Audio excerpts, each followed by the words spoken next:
Welcome to news watch. ముందుగా headlines చూద్దాం. పట్టణంలో స్వచ్ఛాంధ్ర స్వర్ణాంధ్ర కార్యక్రమాల్లో భాగంగా బద్వేల్ ఆర్డీఓ స్విమ్స్ కార్మిక సమస్యలపై 28వ తేదీన జరిగే ధర్నాను జయప్రదం చేయండి సిఐటియు. గణతంత్ర వేడుకలకు ఢిల్లీలో భద్రతా కట్టుదిట్టం. వైఎస్ఆర్సీపీ తెలంగాణ రాష్ట్ర అధికార ప్రతినిధి ఆర్ఏ శ్యామల కామెంట్స్.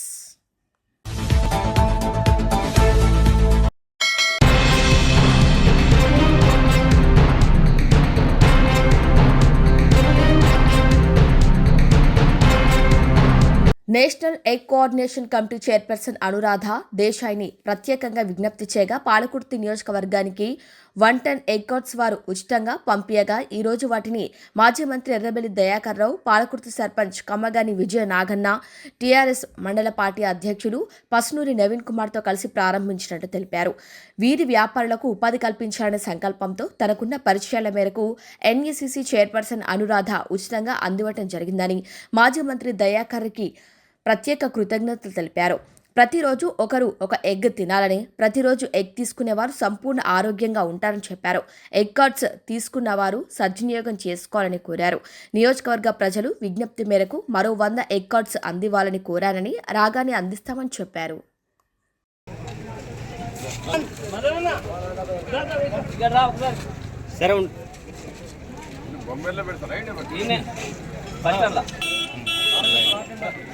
అన్న ఇది చూడండి, కొంచెం వెడల్పుండి అన్న, ఇది చూడండి,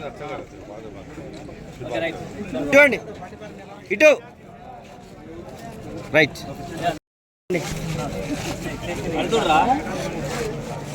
ఓకే చూడండి అన్న, పడుతుంది.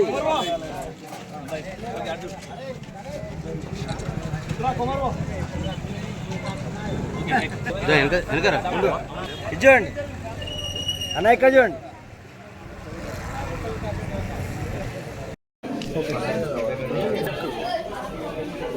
వెంకటేశ్వర యాచరీస్ వాళ్ళకు సంబంధించిన అనురాధ దేశాయి ఉన్నారు. వారు మన తెలుగు బిడ్డ పూనాలో ఉంటారు. నేషనల్ ఎగ్ కోఆర్డినేషన్ కమిటీ చైర్మన్గా ఉన్నారు. వారు పాలకుర్తి గారికి వరకు 110 ఇచ్చారు. పాలకుర్తి కూడా 25 దాకా ఇచ్చారు. ఇంకా ఇక్కడ ప్రజలు కూడా ఇంకా కొన్ని కావాలి, పెద్ద టౌన్ కావాలి, ఇంకా కొన్ని కావాలని రిక్వెస్ట్ చేశారు. దానికి కూడా చైర్మన్ గారు కూడా చెప్పారు, వారు కూడా పంపిస్తామని చెప్పారు. ప్రతి ఒక్కరూ రోజు ఒక కోడిగుడ్డు తినాలి. మన హెల్త్ బాగుండాలంటే ఒక గుడ్డు తినాలి. వీళ్ళ నేచర్ కూడా అదే, మన హెల్త్ కోసం బాగు చేయాలనే ఉద్దేశంతో ఈరోజు ఈ కార్యక్రమం ఏర్పాటు చేశారు. సుమారు 60-70 వేలతోటి ఉంటుంది. అది కంపల్సరీ ఎగ్గు ఉండాలి. అది అంటే వాళ్ళు ఏర్పాటు చేసింది కూడా ఎగ్గు తోటి తింటే కుటుంబాలు బాగుంటాయి, ఫ్యామిలీ బాగుంటుందనే ఉద్దేశంతో ఈ కార్యక్రమం ఏర్పాటు చేశారు. మన ఆరోగ్యం కోసం ఈ కార్యక్రమం ఏర్పాటు చేసి మనకు సేవాభావం చేసిన వాళ్ళందరికీ, ముఖ్యంగా నా సోదరి అనురాధ దేశాయి అని పూనాలో ఉంటుంది. ఆమె తెలుగు బిడ్డ. ఇక్కడ హైదరాబాద్ తోటి, వరంగల్ తోటి చాలా సంబంధాలు ఉన్నాయి. ఇక్కడ యాదవ్ బిడ్డ చాలా ఎదిగి నృత్యంలో ఇప్పుడు దేశంలో ఫస్ట్ నెంబర్ 1గా ఎదిగిందారు. ప్రతి కుటుంబానికి, పేద కుటుంబాలకు సాయం చేయాలనే మనస్తత్వం ఉంది. రాజకీయాలకు అతీతంగా అందరికి చేయడం జరిగింది. ఎందుకంటే ఈ నూగురు వాళ్ళతోటి ఆ రోడ్ల మీద పెట్టుకొని అమ్ముకొని జీవితం గడిపేటోళ్ళకు వాళ్ళకి ప్రోత్సహించాలనేది ఆమె ఉద్దేశం. అందుకే వాళ్ళ గుడ్డు కూడా కంపల్సరీ పెట్టాలని రిక్వెస్ట్ చేస్తున్నా. ప్రతి ఒక్కరు కూడా ఒక గుడ్డు ప్రతి ఒక్కరికి వచ్చిన గుడ్డు తినేటట్టు ఏర్పాటు చేయాలి, ప్రోత్సహించాలి. వాళ్ళందరినీ కూడా ఇది మంచి ఉద్దేశంతో పెట్టారు. ఇంకా 100 నియోజకవర్గాలతో 100 దాకా అవసరం ఉన్నాయి. అవి రిక్వెస్ట్ చేశారు, తప్పకుండా ఇస్తుంది.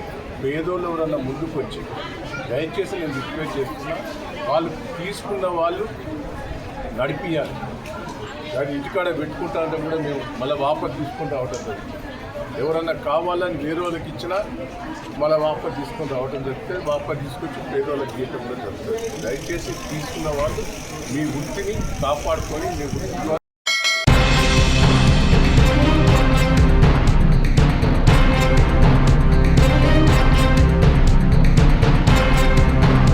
జగన్ పుట్టినరోజుకి నేను ఇక్కడికి రావాల్సి ఉంది. చాలా కార్యక్రమాలు ఉండి నేను ఇక్కడికి రాలేకపోయాను. కానీ ఆ రోజు జగనన్న పుట్టినరోజు కార్యక్రమాన్ని సోషల్ మీడియాలో చూసి రాలేకపోయినాని బాధపడ్డాను. వైఎస్ జగన్మోహన్ రెడ్డి కుటుంబం చాలా పెద్దది. ఆయన్ను అభిమానించేవారు ఆంధ్ర, తెలంగాణలోనే కాకుండా కర్ణాటక వంటి రాష్ట్రాల్లో కూడా ఉన్నారు. 5,000 మంది జగనన్న పుట్టినరోజు సందర్భంగా ర్యాలీ చేశారంటే అతిశయోక్తి కాదు.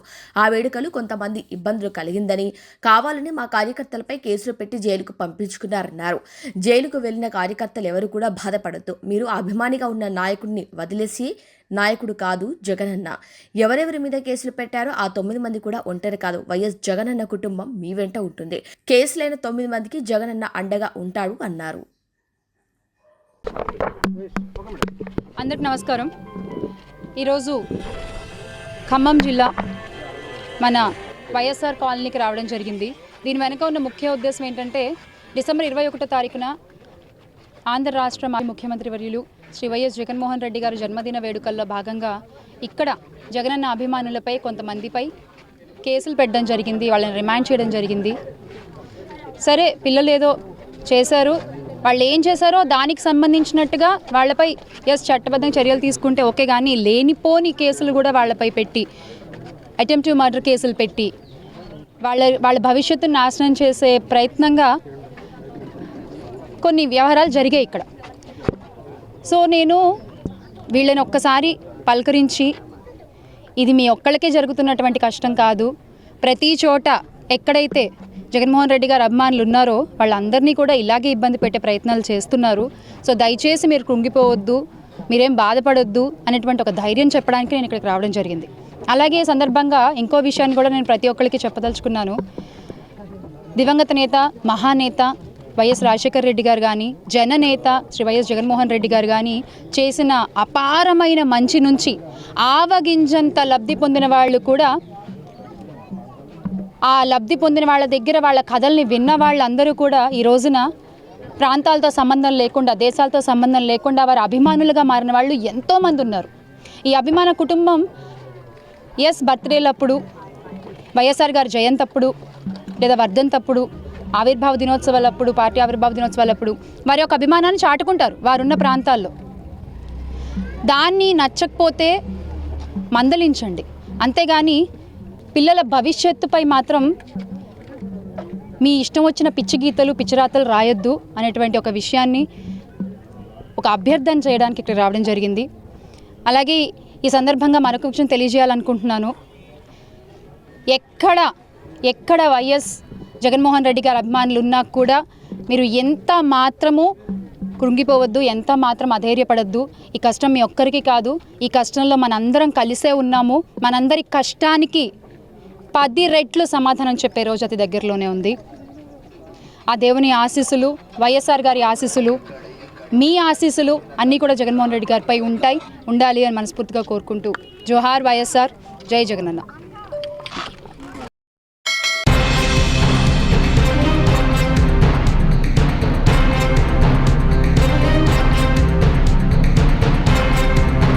కరపత్రం ఆవిష్కరించారు యూనియన్ నేతలు. స్విమ్స్ కార్మికుల సమస్యలు పరిష్కరించాలని శనివారం ఉదయం యశోదానగర్లోని సిఐటియు కార్యాలయంలో స్విమ్స్ కార్మిక సమస్యలపై ముద్రించిన కరపత్రాలను యూనియన్ నేతలు ఆవిష్కరించడం జరిగింది. ఈ నెల 28న ఉదయం 8 గంటలకు స్విమ్స్ ఎన్టీఆర్ విగ్రహం వద్ద జరిగే ధర్నా కార్యక్రమాన్ని జయప్రదం చేయాలని ఈ సందర్భంగా పిలుపునిచ్చారు.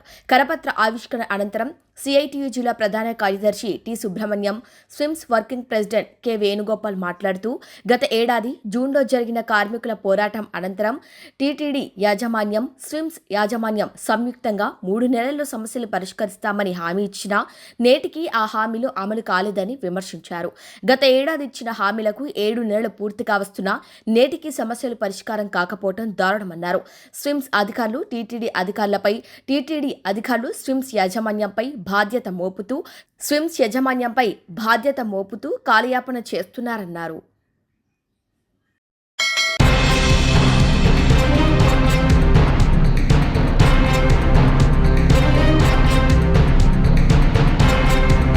మాజీ మంత్రి సత్యవతి రాథోడ్ తన క్యాంపు కార్యాలయంలో ఏర్పాటు చేసిన మీడియా సమావేశంలో మహబూబాబాద్ కాంగ్రెస్ ప్రజా ప్రతినిధులపై నిప్పులు చెరిగారు. నిన్న మంత్రులు వచ్చి హంగామా చేశారని, అసలు జరిగిన భవన్కు శంకుస్థాపన ఎక్కడ చేశామో తెలియని ఎమ్మెల్యే ఉన్నాడని, 2024లో జరిగిన గిరిజన భవన్ కోసం 2 కోట్లు విడుదల చేశామని, శంకుస్థాపన కూడా చేశామని, మళ్లీ ఇప్పుడు గిరిజన భవన్కు అదనపు నిధులంటూ అనంతారం గుడి వద్ద శంకుస్థాపన చేయడం హాస్యాస్పదమని, ప్రజాధనం దుర్వినియోగం చేస్తూ హెలికాప్టర్ వేసుకుని వచ్చి ఇదివరకే ఇచ్చిన నిధులతో ఇప్పుడు శంకుస్థాపన చేయడం విడ్డూరమని, ఎన్నికలు రాగానే శంకుస్థాపన అంటూ ప్రజలను ముఖ్యంగా గిరిజనులను కాంగ్రెస్ ప్రభుత్వం మోసం చేస్తుందని, పాత శిలాఫలకాలు కూల్చివేసి హుటాహుటిన కొత్తవి ఏర్పాటు చేయడం దారుణమని, దీనిపై జిల్లా కలెక్టర్ మరియు ఎస్పీకి ఫిర్యాదు చేయనున్నట్లు తెలిపారు. ఈరోజు రాష్ట్ర ప్రభుత్వ పరిస్థితి ఎట్లయిపోయింది అని అంటే, చేసిన పనులకే చేసామని గొప్పలు చెప్పుకోవడానికి మరీ హెలికాప్టర్లు వేసుకొని వస్తున్నారు. చాలా సిగ్గుచేటు, శోచనీయం. ప్రభుత్వ ధనాన్ని, ప్రభుత్వ సొమ్మును వీళ్ళ జల్సాలకు, వీళ్ళ అంగులకు, ఆర్భాటాలకే ఎక్కువ ఖర్చు పెడతా ఉన్నారు. ప్రజలకు ఇచ్చిన సంక్షేమాన్ని, ప్రజలకు ఇచ్చిన హామీలన్నీ తుమ్మెలో తోసిలు. అవన్నీ విస్మరించి ఎన్నికలు వచ్చినప్పుడు ఏదో ఇల్లు అలకంగానే పండుగ అయినట్టు, ఎన్నికలు వస్తున్నాయని అంటేనే నిధులు వస్తున్నట్టు, శంకుస్థాపనలు చేస్తున్నట్టు గొప్పలు పోతూ ఉన్నారు. ఇవాళ మీకు ఈ ప్రత్యేకమైన ఈ పత్రికా సమావేశానికి కూడా ఒక ప్రత్యేకమైన సందర్భం ఉంది. మీకు తెలుసు, గతంలో గౌరవ కేటీఆర్ గారు, గౌరవ ముఖ్యమంత్రి కేసీఆర్ గారు 22 జనవరి 12వ తారీఖున వరంగల్ మహబూబాద్ కలెక్టరేట్ ఇనాగ్రేషన్కి వచ్చినప్పుడు మహబూబాద్ మున్సిపాలిటీకి 50 కోట్ల రూపాయలతో అభివృద్ధి కార్యక్రమాలకు నిధులు ఇచ్చారు. దాన్ని శంకుస్థాపన చేయడానికి స్వయంగా ఆ రోజున్న మున్సిపల్ శాఖ మంత్రి గారు కల్వకుంట్ల తారక రామారావు గారు, మా వర్కింగ్ ప్రెసిడెంట్ గారు వచ్చారు. మనం ఎంఆర్ఓ ఆఫీస్ దగ్గర ఒక పైలాన్ కూడా ఆవిష్కరించుకున్నాం. దాంట్లో 50 కోట్లకు ఒకే దగ్గర. అలాగే ఆ రోజే మేము ఇక్కడ కట్టిన 5.5 కోట్లతో ఇంటిగ్రేటెడ్ కూరగాయలు, మాంసాహారం, పూల మార్కెట్ని కూడా మేము ఇనాగ్రేషన్ చేసుకున్నాం. మొన్న ఈ మధ్య ఏది ఎవరికి కేటాయించాలని మాట్లాడుకొని తిరిగి ప్రారంభోత్సవం చేశారు. అందులో ఏం సంతోషమో, వాళ్ళకి ఏమైనా సిగ్గు శరం ఉండాలి. ఏదైనా కొత్తగా నిధులు తెచ్చుకొని కొత్తగా పనులు ఇచ్చి వాటికి శంకుస్థాపనలో, వాటికి ప్రారంభోత్సవాలు చేస్తే అర్థం. కానీ మేము చేసిన వాటికి చేసుకుంటా పోతే అంటే చూసేవాళ్ళు ఎవరు నవ్విపోదురు కాక నాకేం సిగ్గన్నట్టు ఇవాళ కాంగ్రెస్ పార్టీ ప్రభుత్వాన్ని కానీ నాయకుల ప్రవర్తన ఉంది. ఆ రోజు కేటీఆర్ గారు ఇచ్చిన 50 కోట్ల రూపాయలు, 15-16 కోట్ల పని అయితే వాటికి బిల్లులు చెల్లించలేదు, మిగతా డబ్బులు క్యాన్సిల్ చేశారు. ఇప్పుడు మళ్ళీ శంకుస్థాపనలు వేశారు. దేనికి ఎంత డబ్బు అనేది కూడా మళ్ళీ ఏదో 30-40 కోట్లకని చెప్పారు. నిన్న మున్సిపల్ ఎన్నికలు వస్తున్నాయి కాబట్టి హడావిడిగా ఎక్కడ లేని ఉత్సాహాన్ని, గెలవాలి కాబట్టి ఏదో చేస్తున్నామని చెప్పడానికి ఇక్కడ అక్కడ పెద్ద అంగు ఆర్పాటాలతో ప్రోగ్రాంలు చేస్తున్నారు. కానీ వీళ్ళు తీసుకొచ్చిన రూపాయి పావల నిధులు లేవు, పనులు కూడా లేవు. నిన్నటికి నిన్న వేం నరేందర్ రెడ్డి గారు, అలాగే పొన్నం ప్రభాకర్ గారు పార్లమెంటుకు, మహబూబాద్ పార్లమెంటుకు ఈ మున్సిపల్ ఎన్నికల ఇన్ఛార్జ్ ఆయన, అలాగే ఈ జిల్లా మంత్రి అయిన సీతక్క గారు, అలాగే అడ్లూరి లక్ష్మణ్ గారు గిరిజన సంక్షేమ శాఖ మంత్రి వచ్చి హెలికాప్టర్ వేసుకొని, మేడారం వచ్చి హెలికాప్టర్ వేసుకొని, కేసముద్రం వచ్చి మానుకోట ఒక ప్రోగ్రాం ఇచ్చింది. ఇది 2 కోట్ల రూపాయలతోని గిరిజన భవన్కు ఇక్కడ పైన రాశారు. దీనికి 2 కోట్ల రూపాయలతో గిరిజన భవన్కు అదనపు ఏమంటారు రెండు కోట్ల రూపాయలు గిరిజన భవన్ బంజారా భవన్ కోసం దానికి ఈ శంకు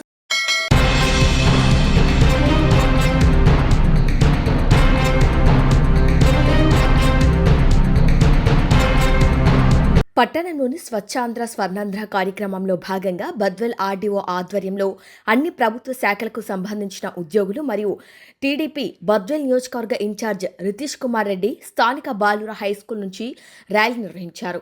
4 రోడ్ల కూడలిలో మానవాహారంగా ఏర్పడి స్వచ్ఛాంధ్ర స్వర్ణాంధ్ర కార్యక్రమంలో బద్వెల్ డివిజనల్ అధికారి ఆధ్వర్యంలో ప్రతిజ్ఞ చేయటం జరిగింది. ఈ కార్యక్రమంలో పట్టణంలోని ప్రజలందరూ వ్యక్తిగత టాయిలెట్లను ఉపయోగించాలని, బహిరంగ ప్రదేశాల్లో మల విసర్జన చేయటం ద్వారా ప్రజలు అనారోగ్యాలకు గురవుతారని, వ్యక్తిగత పరిశుభ్రతతో పాటు పర్యావరణాన్ని పరిరక్షించుకోవాలని పిలుపునిచ్చారు. ఈ కార్యక్రమంలో బద్వెల్ అర్బన్ సిఐ లింగప్ప, ఎస్ఐలు, సబ్ జైల్ అధికారులు, మున్సిపల్ అధికారులు పాల్గొన్నారు.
మహబూబాబాద్ నియోజకవర్గ పరిధిలోని 2 మున్సిపాలిటీలు రానున్న ఎన్నికల్లో కాంగ్రెస్ కైవసం చేసుకోవటం తథ్యమని మహబూబాబాద్ ఎమ్మెల్యే డాక్టర్ భూక్యా మురళీనాయక్ ఆశాభావం వ్యక్తం చేశారు. మహబూబాబాద్ మున్సిపాలిటీకి మంజూరైన 60 కోట్ల నిధులతో ప్రతి వార్డు అభివృద్ధికి నిధులు కేటాయించినట్లు, ప్రతి వార్డులో ఎన్నికలు నోటిఫికేషన్కి ముందే పనులు పూర్తయ్యేలా శ్రద్ధ పెట్టి నాణ్యత ప్రమాణాలతో పనులు చేపట్టాలని, ప్రజలు అభివృద్ధికి పట్టం కడతారని, అలాగే కేసముద్రం మున్సిపాలిటీలో ముఖ్యమంత్రి ప్రధాన సలహాదారు వేం నరేందర్ రెడ్డి సహకారంతో ఇప్పటికే భారీగా నిధులు వెచ్చించినట్లు, నిన్న 3 మంత్రుల ద్వారా కూడా 100 కోట్ల పనులకు శంకుస్థాపన నిర్వహించినట్లు, కాంగ్రెస్ అభ్యర్థులను మున్సిపల్ ఎన్నికల్లో భారీ మెజార్టీతో గెలిపించాలని కోరారు.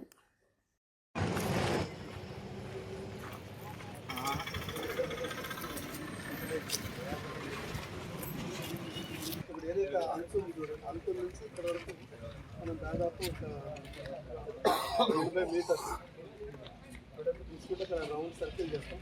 వాళ్ళు అక్కడే బతుకమ్మలు ఆడుకొని ఇక్కడ అది జవన్లపల్లి ఖర్చులు కూడా 2 కోట్ల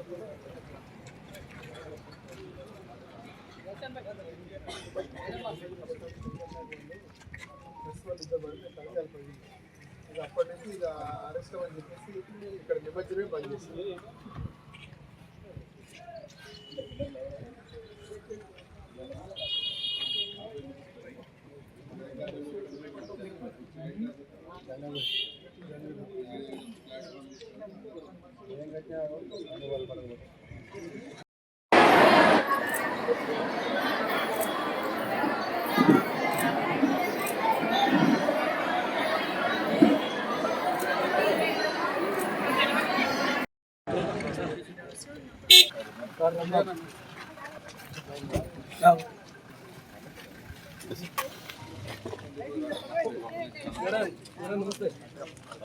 నమస్తే బాగున్నారా?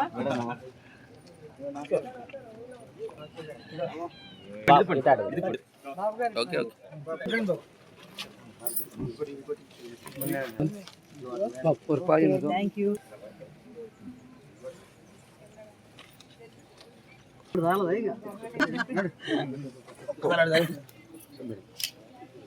రామకాయ్ అప్పర్ణ కొత్తగా కనిపిస్తున్నా అంటే కేరతి అభ్యత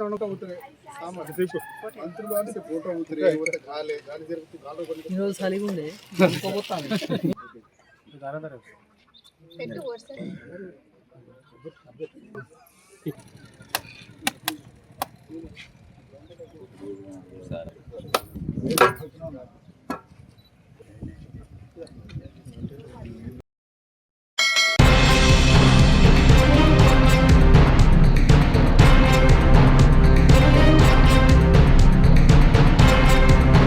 బులెటిన్ ముగించే ముందు హెడ్లైన్స్ మరొకసారి.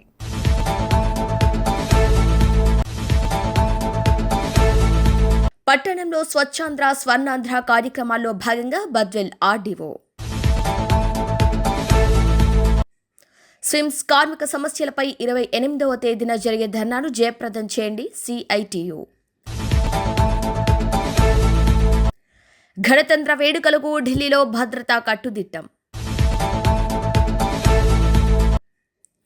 వైఎస్ఆర్సీపీ తెలంగాణ రాష్ట్ర అధికార ప్రతినిధి ఆర్ఏ శ్యామల కామెంట్స్.